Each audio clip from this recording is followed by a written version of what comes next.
Adalah di sekolah. Oleh karena itu saya sampaikan permohonan maaf saya selaku Gubernur Banten, dan saya berjanji saya akan menindaklanjuti dan kemudian memastikan bahwa sekolah adalah tempat paling aman untuk anak-anak kita ke depan. Berawal mogok sekolah malah berujung dimasukin daftar hitam oleh para HRD. Yap, SMA di Banten yang kemarin viral mogok sekolah karena ngebelain temannya berujung dimasukin daftar hitam atau di blacklist oleh berbagai perusahaan.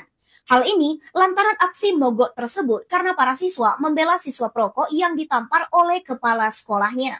Dan berujung kepala sekolah ini dinonaktifkan. Hal ini tentu memicu emosi netizen. Dan walaupun si guru dan ibu Kepsek ini udah saling memaafkan dan Bu Kepsek sudah bertugas kembali, namun kasus ini nggak hanya berdampak pada satu orang, namun 3 angkatan yang kena blacklist. Parahnya lagi nggak hanya perusahaan, tapi netizen juga meminta universitas dan instansi militer untuk mempertimbangkan siswa-siswi dari sekolah ini.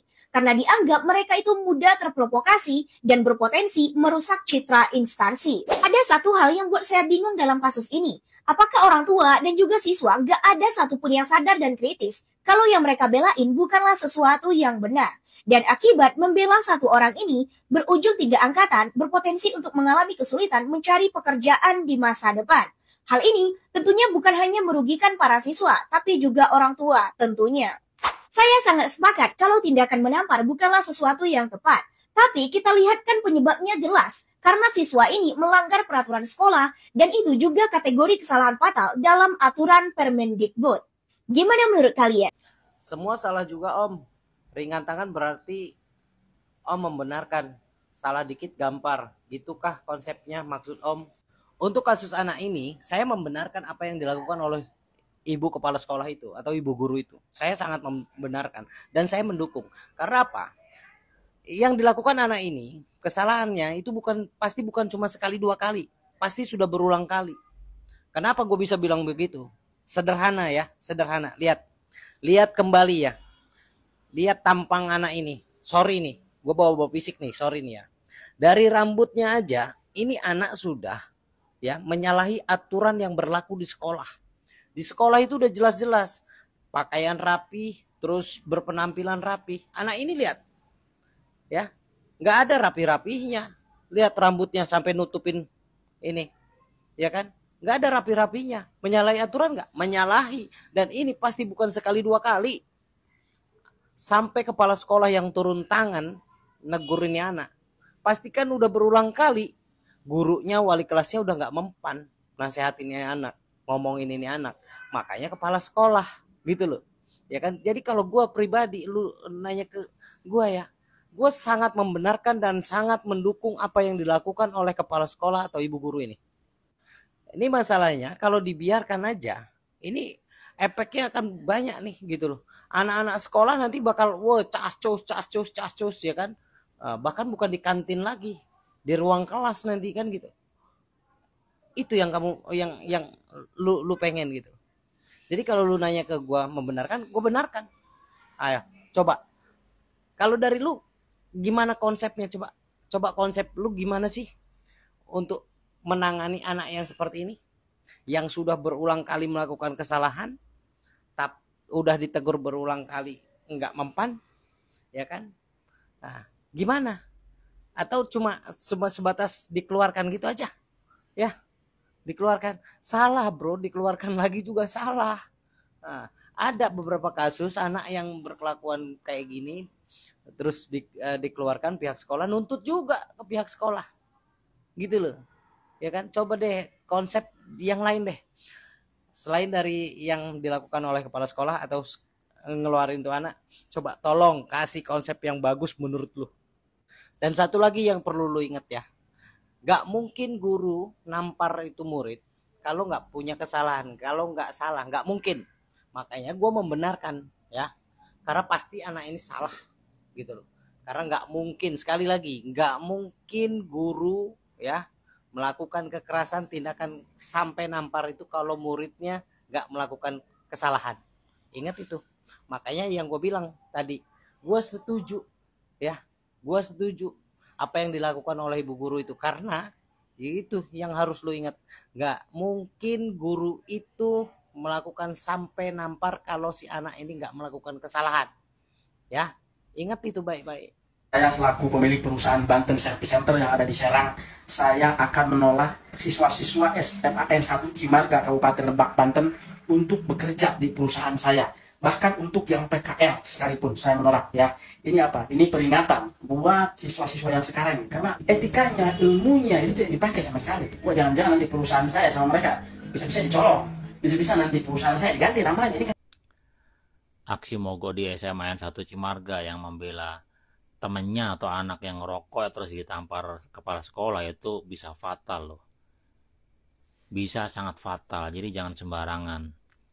Jadi buat adik-adik atau teman-teman SMAN 1 Cimarga itu jangan seperti itu. Karena apa? Perusahaan seluruh Indonesia itu bisa memblacklist SMAN 1 Cimarga, dan bahkan kampus-kampus bisa memblacklist juga. Jadi jangan sembarangan seperti itu. Kalau teman kalian itu salah itu ya jangan dibelain.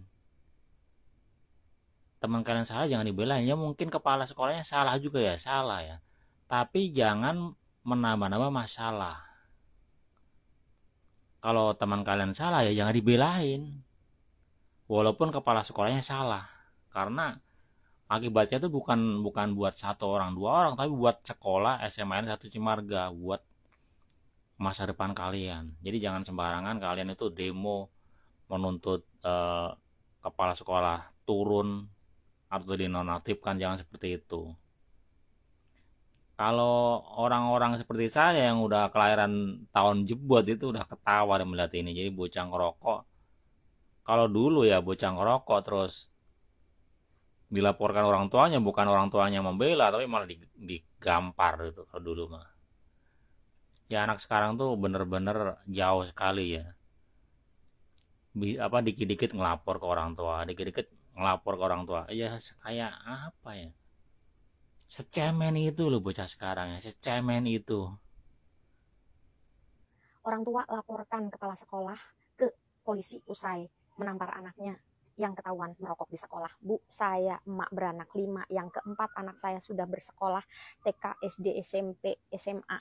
Itu saya merasa terpanggil untuk mengomentari hal ini. Saya juga seorang ibu, insya Allah tidak akan membela anak yang ketahuan melanggar peraturan, yang ketahuan nakal, melanggar peraturan dan didisiplinkan oleh guru.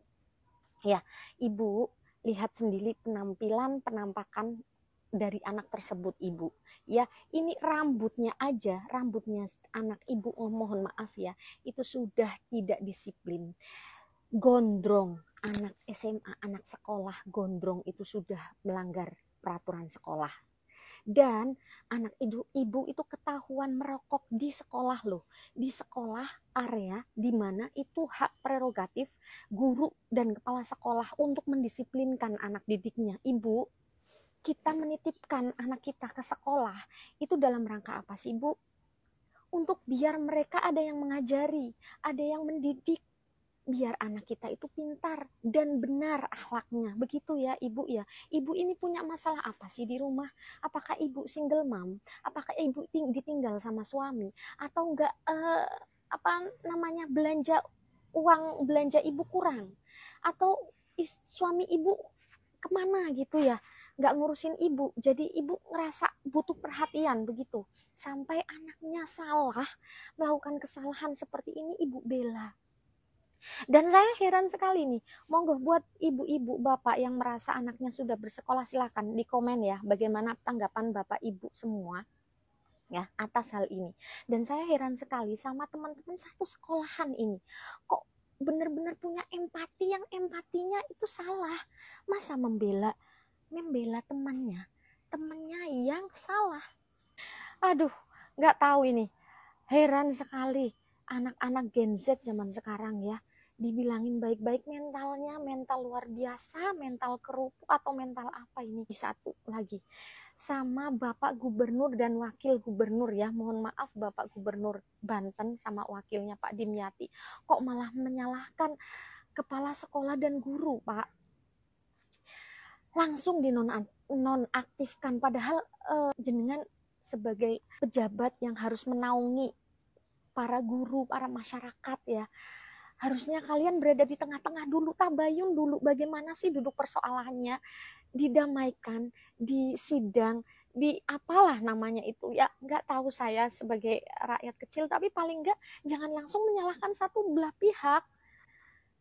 Yang namanya guru mendisiplinkan anak ketahuan salah, kok malah disalahkan? Itu kan heran ya saya. Monggo Bapak Ibu yang punya pendapat beda, coba menurut teman-teman tuh bagaimana? Kalau pendapat saya yang pro terhadap kepala sekolah. Monggo